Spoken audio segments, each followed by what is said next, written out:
leaders give direction and managers give directions. And I feel like that's the difference, right? True leadership, or at least successful leadership, comes from being able to, set a vision and enable folks to get there without necessarily being over the top of them. Welcome to Rise and Thrive, Conversations for Greatness. We bring you captivating conversations with extraordinary individuals who have conquered challenges, achieved greatness, and are making a positive impact in the world. This is your go-to source for inspiration and motivation. I'm your host, John Merkers. Welcome, everybody. Today, I have the pleasure of speaking to someone that I truly admire. This man has achieved greatness and is making a positive impact in the world.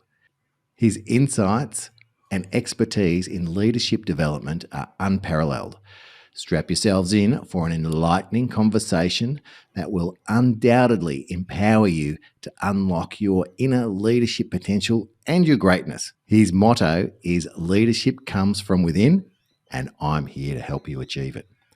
Rise and Thrivers, this is our opportunity to learn from a true expert and a thought leader, also known as the virtual CTO. He's an advisor, he's a mentor, he's a facilitator, he's a speaker, he's the author of 1.5 books and 2 podcasts. Welcome, Shane Williams. Mate, thanks for having me. I feel like now that you've pumped my tyres up that much, I better live up to expectations. Oh, mate, I know you will. I know you will. And the reason I know you will is because we met 7 years ago and we have maintained our relationship, and I count you as a friend. And when we met, you were an executive manager. I was the senior change lead on a transformation program that ran across Australia, Hong Kong, Malaysia, and Singapore. And essentially, you were my boss. Yeah. So first question, how was that for you?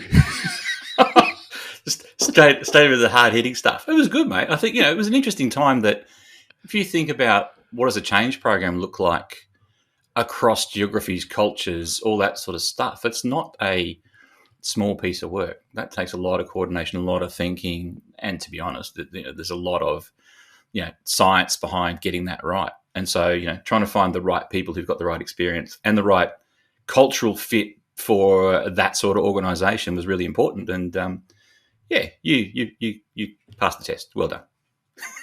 Well, and when I left a few years later, it was one of the highlights of my career where the whole team was wearing a T-shirt with my face on it that said "change" underneath it as a lovely send-off. Just magnificent. And all jokes aside, the reason I mentioned that is because I wanted, and I want the audience to know that I've experienced your leadership style firsthand. So, and I know it to be amazing. And that's part of the reason I wanted you to have you on the show. This is a conversation for greatness. And so I'd like to kick off by kind of asking you, what do you think makes a great leader?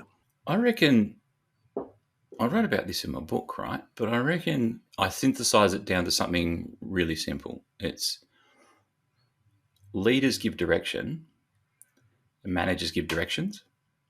And I feel like that's the difference, right? It's if you can set people up for success by giving them all of the tools and resources available and point them in the direction they need to go, and then cut them loose and give them the autonomy to make their own decisions, make their own mistakes, and make it a safe place to, course correct and whatnot, you're going to get a whole bunch more better result from folks than you're going to get if you're just sitting there, this is what's next, and being really dictatorial and micromanaging, so to speak. So I reckon, like, in its essence, that's it.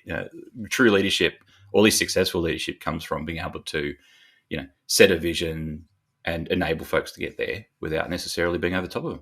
I have experienced that because I recall when we would have our conversations, and they were conversations. It's not, John, you do that and you do that and you do this. It's like what you're saying, you hired or you surrounded yourself with the right people to get the job done. And there's that old expressions, let the cobblers cobble. Mm. So, let them do what's best. But I also felt comfortable enough to ask you about things, knowing that I wasn't going to be judged like, I can't believe you're asking me that, or, so I had the freedom and that safety that you're talking about to be able to do that. And that's where we were able to come up with some really good, innovative solutions to some of the change problems that we had. So that collaboration, or being able to collaborate with someone that has the title of leader, because you can have the title and not necessarily do it. Luckily, there's people like yourselves that do both and have that kind of style. So that safety, that some people call it psychological safety, that essence of being able to bring your true self to something in a team. I don't know if there's a magic wand or there's secret sauce or whatever, but you do it. Do you know how you do it, or is it just your natural personality, way of working shining through? Probably a couple of elements, right? The first thing is I don't pretend, even to myself, to think that I know everything. Right? And you made the point, right? Surround yourself with really smart people. I have a couple of philosophies. One is make yourself redundant. So go in there, set up the right team for success, put the right people and processes in place, and then bounce when you don't need it anymore, right? Part of that philosophy is therefore to make sure that there is that, we call it psychological safety, which is a whole bunch of science behind why that works, right? Building the psychological safety, how do you do it? Because you kind of do it, well, it seems natural. So it's not like you're sitting down going, okay, what are the 5 things I'm going to do to build psychological safety in the team? Well, you might, I don't know, but it doesn't appear that way. It kind of, it gets created through working together. Yeah. But you have the style that allows that to come in, right? Yeah. So I think we've all worked with people that's like, that's not the environment you're working in. Yeah. So I was wondering how you bring that in case there's leaders out there that are listening and would like to have more of that in the teams and in the environments that they're working and thriving in. How can you bring that in so the team and you feel okay to, some of the agile principles, fail fast and learn quickly, say what you need to say in a retrospective or in a reflection session, be comfortable to say what you need to say to have things be better? Yeah. So I have a sort of a mantra that I use with the teams, right? And that is challenge the idea and not the person. Nice. Now, if it's in a technical sense and it's a technical discussion, then someone proposes an idea. We're creating that culture where someone else can say, you know what, I can see where you're going with that. Here's some things I think you might come up against if you went down that path. This is how I'd approach it for these reasons, and have a respectful but critical conversation that's challenging the idea and not the person. If you continue to focus on challenging the idea, and if somebody does get, physically worked up, you can kind of pull them aside and go, hey, this is all about us helping each other to come up with the best answer. Yeah. Critical thinking is, that's how we're going to get there, right? There's no perfect answer. There's a bunch of options, and maybe a culmination of those is going to get us to the right place. If someone's challenging something that you've put up there, as long as it's done respectfully, then it's really about challenging that idea. And that should create the safety to go, I can reciprocate and challenge your thoughts as well. And as a group, we start to build that muscle memory that becomes to a point where something, I've seen some really, you were in some of those sessions, right? Some really, really robust conversations, but it was always very strictly, we're challenging the idea, we're challenging the solution, we're challenging not to the person. And so as long as you can kind of maintain that, then I think that's what kind of sets that group up for success. And so I don't necessarily go out of my way with I haven't got a model or a structure or something that I do to enable that. It might just be a natural thing that I do, but I do use that mantra, challenge the idea, not the person, as the kind of the again, this is the goal, right? This is what we aspire to. Now, make it work. Nice. And I also like how you said about building the muscle. So it takes time to build that trust. I guess the interesting part is the shorter amount of time you can do that, the more innovative and the more and the better it is to work in that kind of environment. So it doesn't necessarily happen as soon as you walk in, but you can create that and make that happen through ideas, like you just said, with challenging the ideas and not the person. And I think also demonstrating that, right? Like allowing people to challenge you and your ideas and being open to that and not reacting and, in a way that might, not necessarily, you're not acting in a way that is congruent with what you're espousing in terms of, allowing people to challenge. Begin by demonstrating that. I think the other thing you brought up was interesting is how long does that take? And I think it's kind of how long is a piece of string. I mean, you think about a bunch of people from a similar cultural background in a room together is going to be probably far more efficient at achieving that than a geographically dispersed group of people from different cultures. And, we saw that when we were working with some of the teams across, Asia and Australia and whatnot. Different people, and even the people who were in the room with us who'd come from, South Asia and different places, right? Culturally, it wasn't necessarily for them comfortable to challenge somebody who was seen to be more senior. And so it was allowing you guys to demonstrate that I was okay with it, that enabled them to then go, oh, okay, well, maybe it is in this group, it's okay. And kind of, as you say, building that muscle memory. It takes a little bit more time, but, I think it just comes back to sticking to it and demonstrating it. Yeah, so walking the talk. Yeah. I love that demonstration, and it's really authentic when you're having a conversation with someone that also believes feedback is the breakfast of champions. You may have used that once or twice. Yeah, I love that. I love that expression. So with feedback, sometimes it's not easy to take. Well, I wouldn't say not easy, but you get a bit of a twinge. You go, oh, I do anyway. So I've really had to work on myself to be able to take feedback. Have you had to do similar kind of things? Given that is a good way to go, and that's how you achieve, and that's how sporting teams achieve. They're getting feedback all the time, and athletes are working with coaches to get feedback to better themselves. So it is the access to being great, but sometimes it doesn't feel like that when we're getting it. There's definitely, you need to be in the right mindset, right place, I think, in terms of being ready to receive that information. The time to receive that is not when you're stressed out of your eyeballs and you're falling back to your default behaviors, right? Because you quite easily fall into fight or flight, and you're not actually listening. You're on the defensive and whatnot, and that's not necessarily conducive to anybody.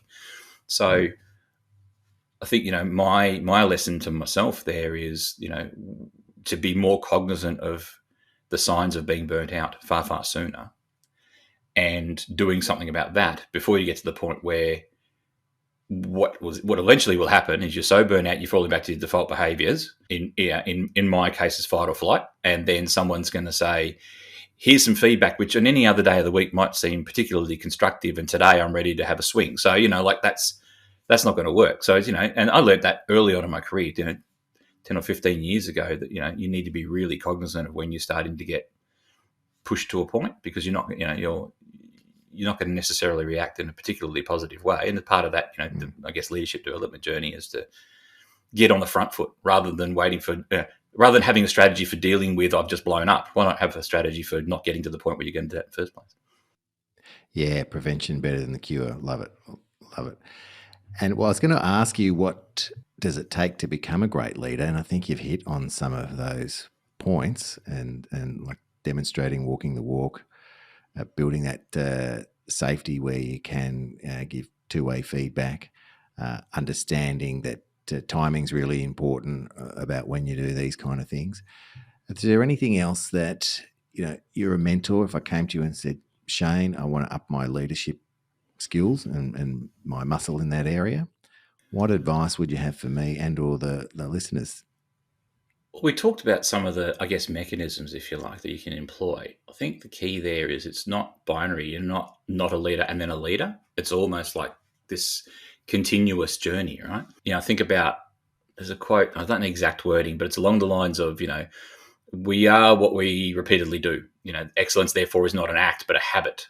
That's like an Aristotle quote or something like that. But I think about that in terms of, you've got to keep at it, and you've got to keep, like everything, right? 10,000 hours to learn a skill. It's one of those things that you need to continually work on and seek to improve, and not assume that I'm a leader now, I've got this in the bag, right? Like you're going to learn from other leaders, you're going to learn from better leaders. And that, I think that's what it comes down to is this, think about salespeople. They've got that mantra ABC, always be closing. I feel like for anybody, but leaders particularly, it's almost like always be learning.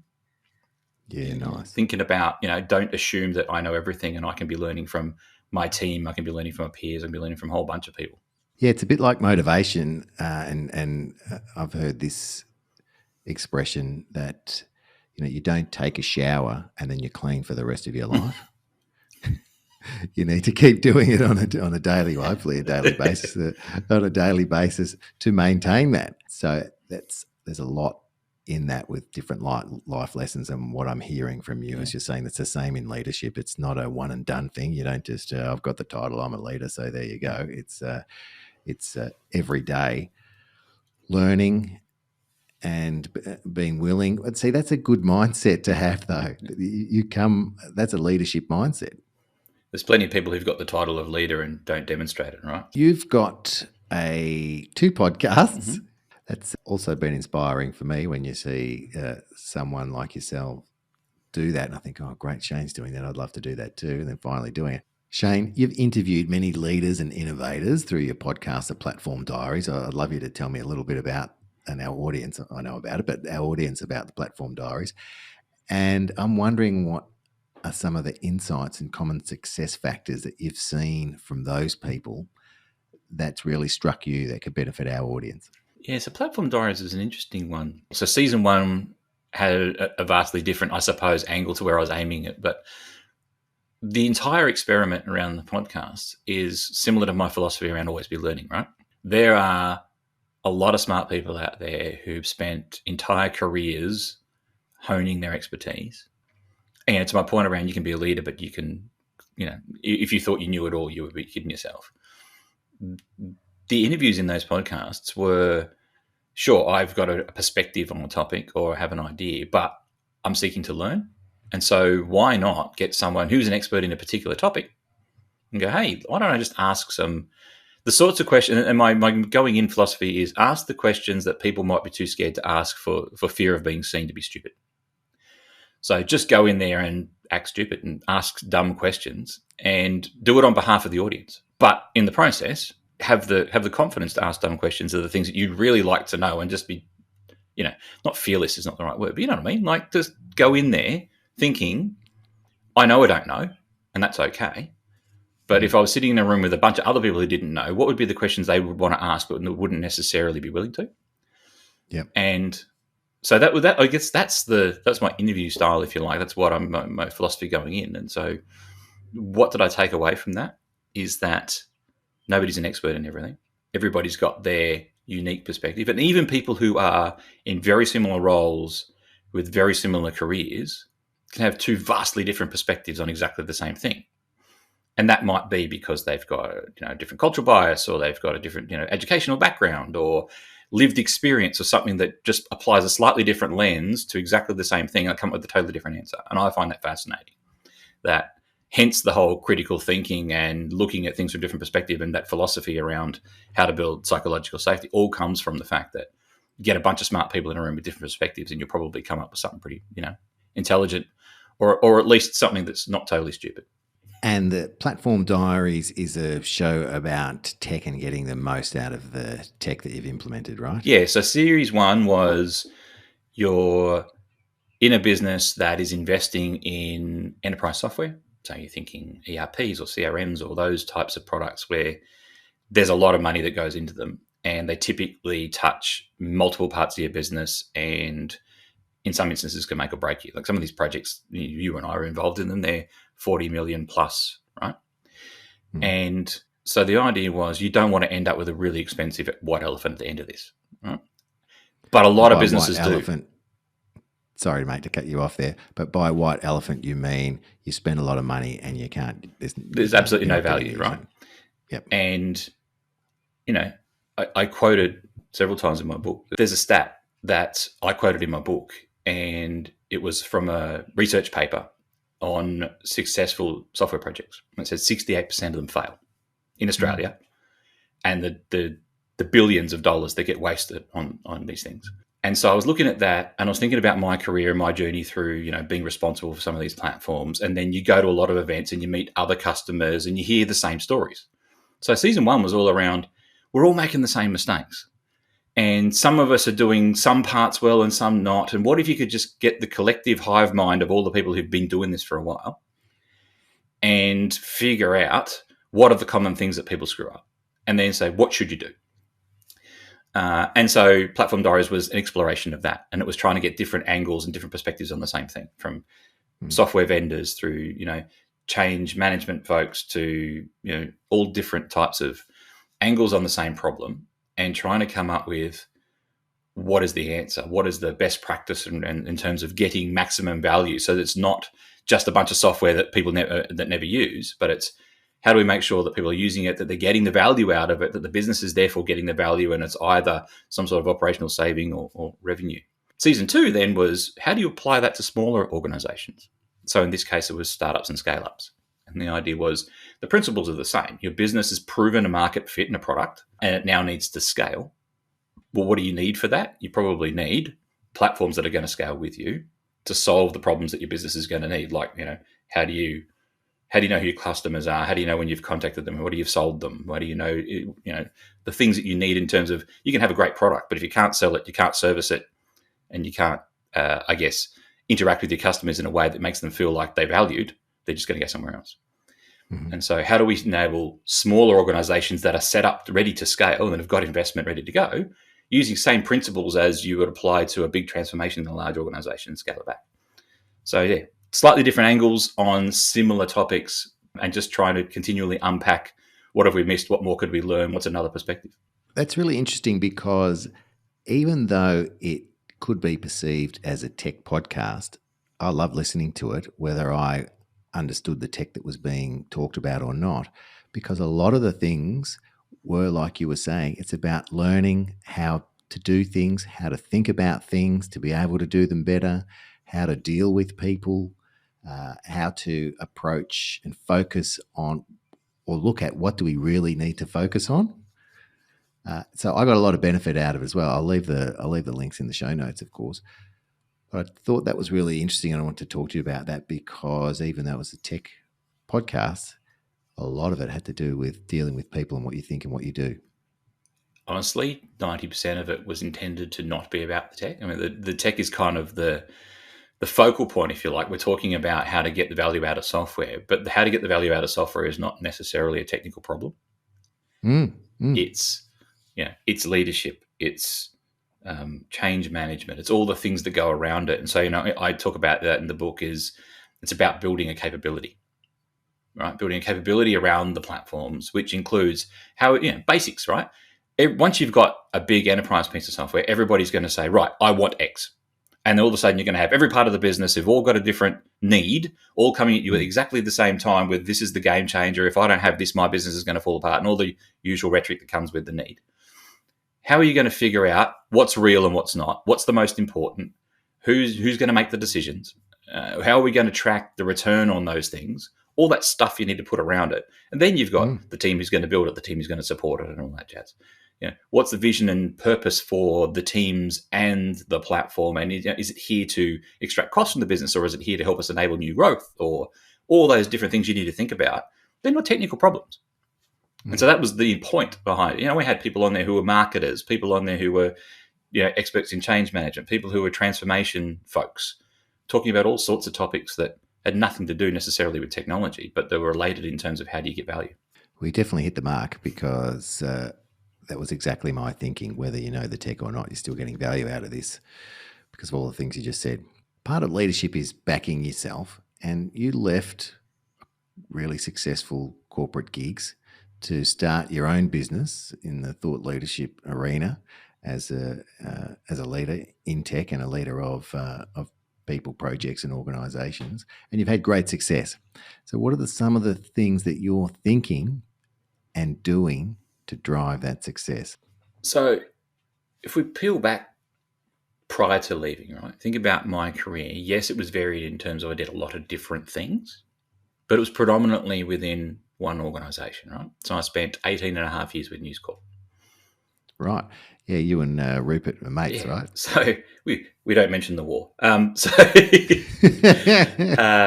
yeah, so my first gig was working with the family, and then beyond that, it was in the organisation for many, many years. When you go through that, you think about what does the definition of success look like in terms of your career, right? It's constantly making your way up the ladder, new challenges, new experiences, and whatever. And by the way, you're dealing with one of the most successful media organisations and entrepreneurs in the country or in the world. Yeah, it's not a bad proving ground, right? Yep. But what's interesting about that is then you leave and you go and work somewhere entirely different, and you get a whole new perspective on culture and how to treat people and ways of doing things, and you're in a business that is in growth rather than necessarily in decline. And so there's this whole different psyche and different decision making and different ways of thinking about problems, but also just culturally in terms of how do you make your way to the top in an organization that's very old school and traditional versus something that's a little bit different. Just blew my mind in terms of whatever. And so after I left the corporate world, I said, you know what, folks who've been on a similar length journey in terms of 20, 25 years of employment, who've bounced around between different industries and different organizations and therefore different organizational cultures, have learned a lot around how to navigate that I hadn't necessarily considered. You kind of grew up with an organization and you kind of know just the one thing. You don't even think about it until you leave, and then you realize how I've got a hell of a lot of learning to do. And so part of the journey since leaving has been to deliberately target working in different organizations with different cultures and different markets with different products and try effectively play catch up. Right? I know a lot about things. I know absolutely nothing about a lot of other things. And so this is a great opportunity to go and work with some really interesting organizations. Having think about it, was 20 odd years in media, right? If you was to consider realestate.com as a media business, if you want to call it that, right? But to go and work in financial planning and financial services, construction, manufacturing, horticulture, every single one of those has entirely different products and markets and people, and yes, there's a technology element to that. But I find that fascinating. And so I guess it comes back to that always be learning piece. But what I'm trying to do there is to say, hey, look, John, you're the CEO of a, let's call it a farming business.